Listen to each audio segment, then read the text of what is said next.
Hi అండి. ఈవేళ నేను వండుతున్న కూర ఏంటో మీకు అర్థమైపోయి ఉంటుంది. వంకాయ కూర. కాకపోతే కొంచెం మెంతులు ఎక్కువేసి వండుతున్నాను. ఉల్లిపాయ అక్కర్లేదు.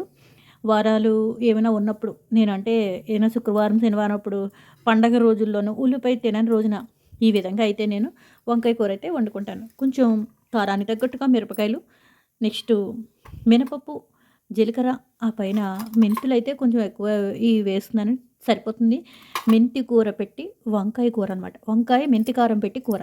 ఉల్లిపాయ అక్కర్లేదు. ఇష్టమైతే కొంచెం వేరుశనగలు వేసుకోవచ్చు. నేను అవి కూడా వెయ్యను. తినేవాళ్ళైతే వేసుకుంటారు. మా అమ్మమ్మగారు వాళ్ళైతే వేసేసుకునేవారు. ఇక్కడ నేను వెయ్యను. ఎందుకంటే గ్రేవీ ఎక్కువలా వచ్చేస్తుంది. ఇవి మినపప్పుతో సరిపోతుందనమాట.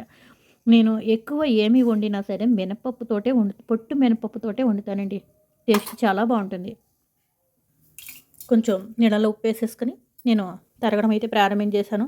కొంచెం పుచ్చులు కూడా ఉన్నట్టున్నాయి. అందుకని కాయలు పడాన్ని వండలేకపోయినా మొత్తం పీసుల్లా చేసేసి 4 ముక్కల్లా చేసి వండేసుకుంటాను. మా అమ్మగారోళ్ళైతే ఇందులో సగం చిన్న చిన్న కాయలు తెచ్చుకునేవారండి. అలా తెచ్చుకొని కాయలు పడాన్ని వండుకునేవారు. ఇప్పుడు నా ప్రాసెస్ ఇదే.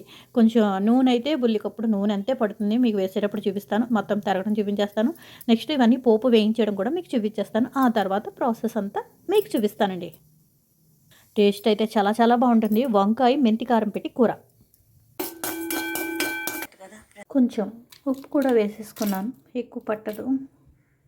ఈవేళ కొంచెం మజ్జిగ పులుసు అయితే పెట్టుకున్నాను. ఒక్క పూటకి నాకు సరిపోతుంది మా ఇద్దరికిను. వంకాయ, బచ్చలి, ఆ పైన ఉల్లిపాయ, పచ్చిమిరపకాయ వేసేసి కొంచెం ఆవాలు మెంతులు పోపు అయితే వేసేసుకుని ఈ విధంగా మజ్జిగ పులుసు పెట్టేసుకున్నానండి సింపుల్గా.